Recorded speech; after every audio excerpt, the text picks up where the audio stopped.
Fala pessoal, eu acho essa foto bem legal para a gente poder começar a nossa aula de ácidos e bases.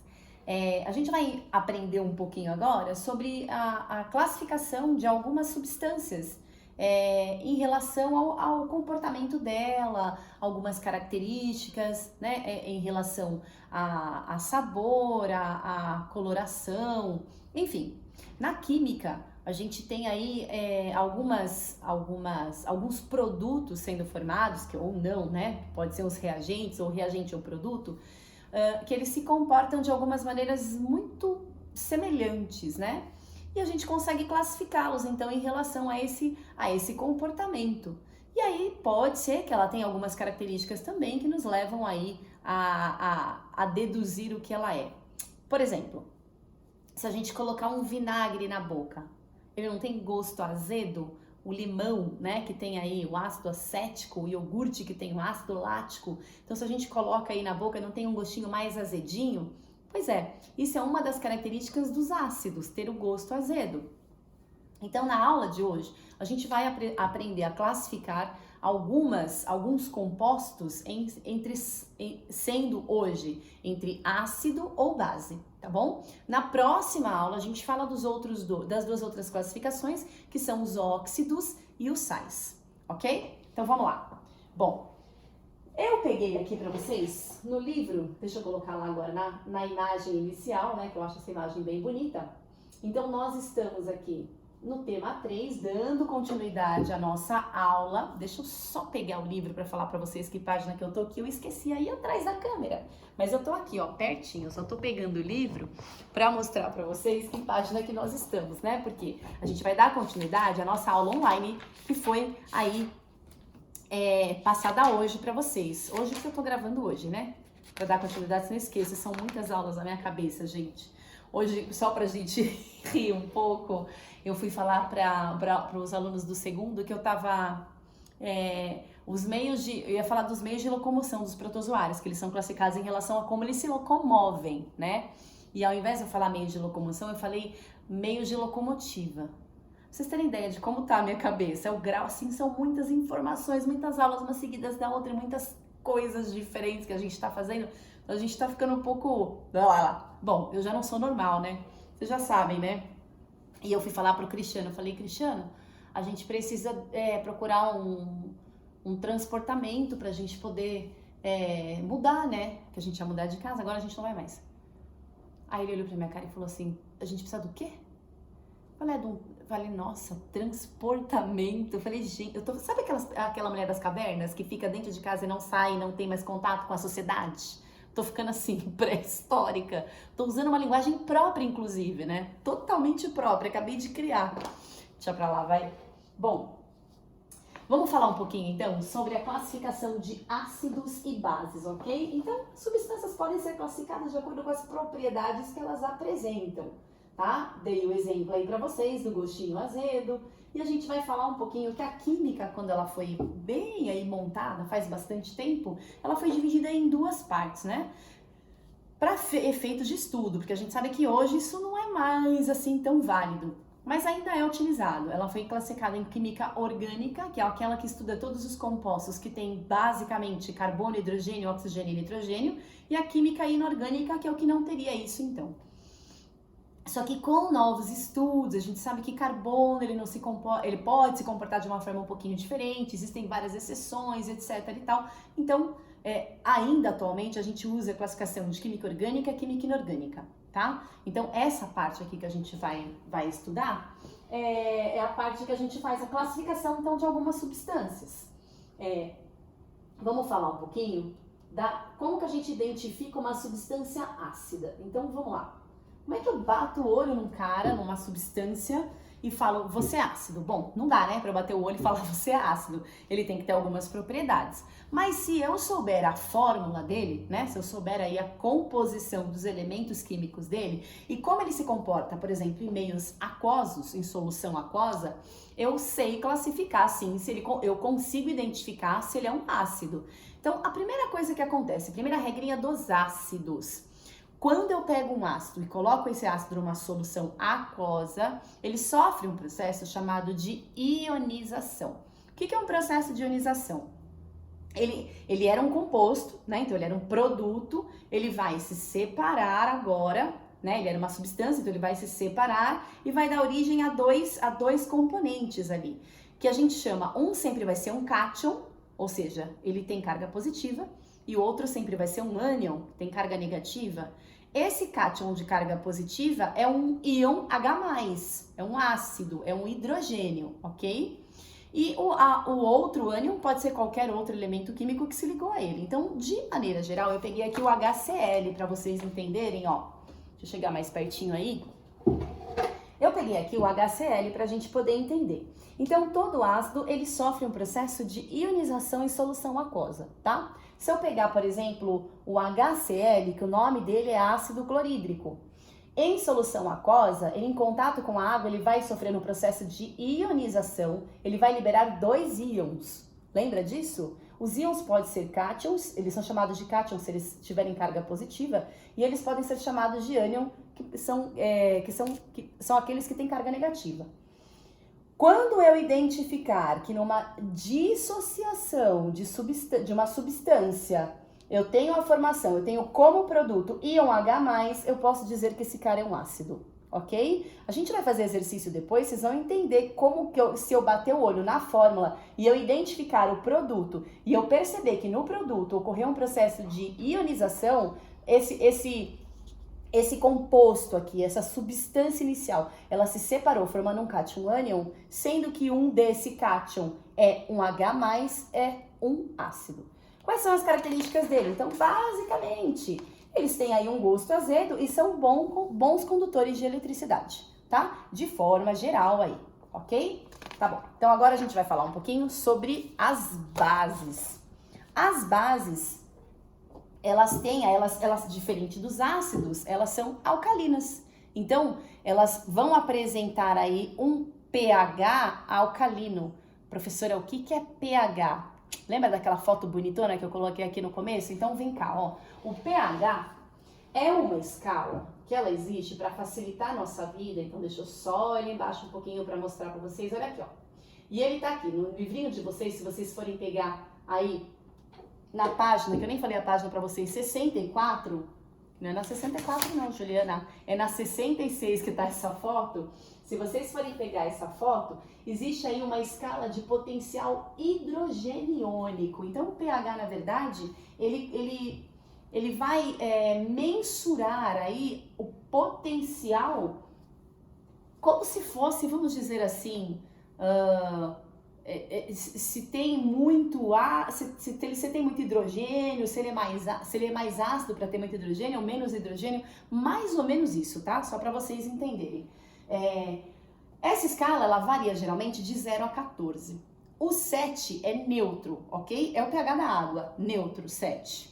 Tudo que for abaixo de 7 é ácido. Tudo que for acima de 7 é o contrário de ácido, é alcalino. Ou a gente fala que é básico, tanto faz, tá bom? Quanto mais próximo do número 0 for essa medida, mais ácido ele é. Então, ó, eu tenho de 0 até a 6,9 é um potencial de acidez. De 7,1 até 14 é um potencial básico, alcalino.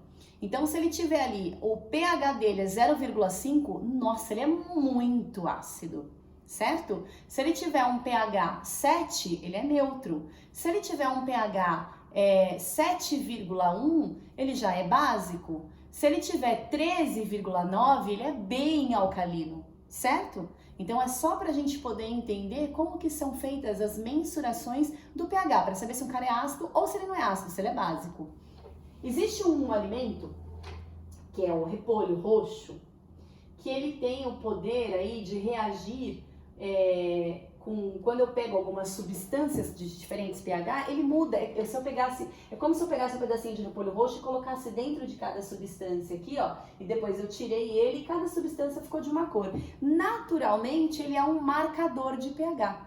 Então, olha só que interessante. Se eu pegar, que são várias substâncias diferentes, tá? Então, ó, aqui é um produto que tem o pH 1, aqui é um outro de pH 2, aqui é um outro com pH 3, aqui é um outro com pH 4, até chegar no 10, certo?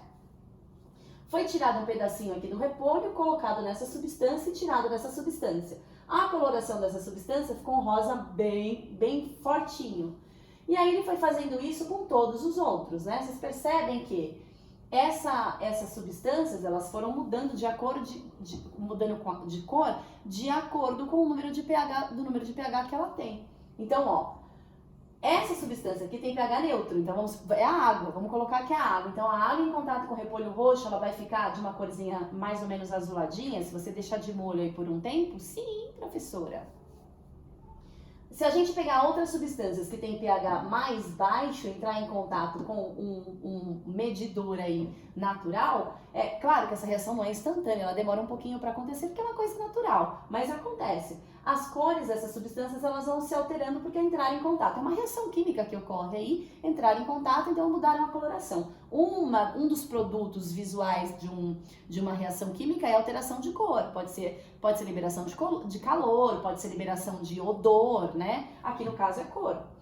Essas daqui são básicas, então a reação que ocorreu mudou para a cor e a gente sabe que pela escala do pH, a gente tem aí acima de 7, então são pHs alcalinos. Aqui é neutro e tudo aqui pra cá seria, então, ácido, certo? Entenderam a escala de pH? Não vou perguntar pra vocês de escala de pH, acho que nem vestibular, mas é só pra vocês entenderem que às vezes, pode ser que o vestibular traga pra gente ou alguns exercícios falando do pH de algumas substâncias ou de alguns alimentos mesmo. Então é só pra vocês saberem. Se a gente está falando de um pH ácido, se a gente está falando de uma substância ácida que sofre o processo de ionização, ou se a gente está falando de uma substância básica que sofre o processo de dissociação. Não é uma ionização, tá? Então vamos falar um pouquinho das bases. Volta lá para a base, vamos lá mais um tiquinho. Então, olha só, as bases, né, elas são... Aqui o livro, pessoal, ele traz alguns exemplos pra gente de alguns ácidos que são aplicados no nosso cotidiano. E aí ele fala que isso aqui é a boca do vulcão lá, as crateras do vulcão da Etiópia, que é extremamente ácido e tal, porque tem muito ácido sulfúrico e ácido clorídrico, né? E aí tem algumas bactérias que só conseguem crescer em meios ácidos. Então ele tá contando uma historinha porque é importante. Pra gente pode parecer um absurdo falar de produtos ácidos, mas tem seres vivos, né, que eles são adaptados às arqueias, que são bactérias primitivas, que são extremas, vivem em condições extremas. A gente sabe que elas aí têm adaptações que às vezes só conseguem sobreviver em meios muito ácidos, que pra gente seria uma coisa fatal, né? Então, ele dá alguns exemplos, tá? Por isso que depois é interessante vocês darem uma lidinha no livro. É que eu não fico aqui falando sobre... lendo o livro, que eu acho que uma aula que a gente bate um papo é muito mais dinâmica. Então, esse exemplo aqui que o livro usou, eu procuro usar na aula também, para na hora de você ler, para você não se confundir, tá bom? Bom, as bases, elas também são chamadas de hidróxidos. Então, a gente pode falar hidróxido de sódio, né? Porque a gente já vai entender porque quando eu colocar o produto ali de uma reação química, vocês vão entender. Soda cáustica é um exemplo, hidróxido de magnésio que a gente toma quando a gente tá com dor de estômago para diminuir a acidez do estômago, porque ela é básica, né? Então a gente acaba elevando o pH, e aí, porque o pH do estômago é 2, é extremamente ácido, né? Então eu tomo hidróxido de magnésio porque ele tem um pH mais ou menos 8, e aí dá uma elevada e dá uma diminuída naquela queimação que a gente sente, né? São produtos aí antagônicos, são dois extremos, né? As bases e os ácidos, né? Eles são bem um extremo do outro. Hidróxido de cálcio também é muito utilizado, que tá aí na cal, que é utilizado muito em construção, enfim. Como que eu vou avaliar, então, como é que eu vou saber se ele é uma base olhando? Então, aquela substância, né, que quando em reação em meio aquoso, então em meio aquoso, ela sofre um processo chamado de dissociação. Aí eu não escrevi aqui, por que eu não escrevi? Não sei por que eu não escrevi, porque eu escrevi ionização ali no outro. Então, vamos escrever dissociação. Dissociação. Ok, então, ó, lá ela sofre ionização, aqui dissociação. Então, é como se ela fosse aí se separar, vamos dizer assim. E nessa dissociação, eu tenho também a formação de cátions e ânions, né? Sendo que o ânion daqui, lembra que lá era o cátion? Aqui é o ânion daqui, ele sempre vai ficar assim, ó, OH. né? Então ele vai formar esse componente, esse produto OH, que a gente chama de, a gente também pode chamar de hidróxido de, perdão, uma hidroxila, a gente pode chamar, tá? Então, se eu colocar aqui para vocês que eu tenho um produto que sofreu aí numa substância, no meio aquoso, ele se dissociou e liberou um cátion e mais um ânion que é formado por OH, eu tô dizendo que esse OH aqui é um grupo que nós chamamos de grupo básico, que a gente classifica como base, também é chamado como hidroxila. Então, ó, lá na página de vocês, quer ver só para vocês não se perderem aqui, ó. Na página 65, ele tá falando, eu não sei nem se ele tá falando da hidroxila aqui pra vocês, deixa eu ver se eu não tô falando a mais, pra poder não confundir a cabecinha de vocês. Bom, depois eu falo, depois eu procuro, tá? Mas acreditem em mim. Então, eu olhei isso daqui, eu sei que eu formei uma base, certo? Olha a diferença, então, vamos comparar uma com a outra. Olha aqui. Então, eu tenho um ácido, eu tenho uma base e um ácido. O ácido, ele sofre um processo de ionização lá na solução aquosa. Ele libera 2 íons, sendo um cátion e um ânion. Se o íon for H+, é um ácido, certo? As bases sofrem um processo em solução aquosa chamada de dissociação, que também libera cátions e ânions. Só que aqui a gente não está falando de cátion, aqui a gente está falando ânion. Se o ânion for um grupo OH, se o ânion for um grupo OH, eu digo então que é uma base, ok? Então formamos um ácido e formamos uma base. Bom, para a aula de hoje eu queria passar para vocês era isso, falando sobre ácidos e bases. E na próxima aula então a gente volta para falar sobre os sais e os óxidos, que também têm as propriedades e as regras deles, tá bom? Até mais, pessoal!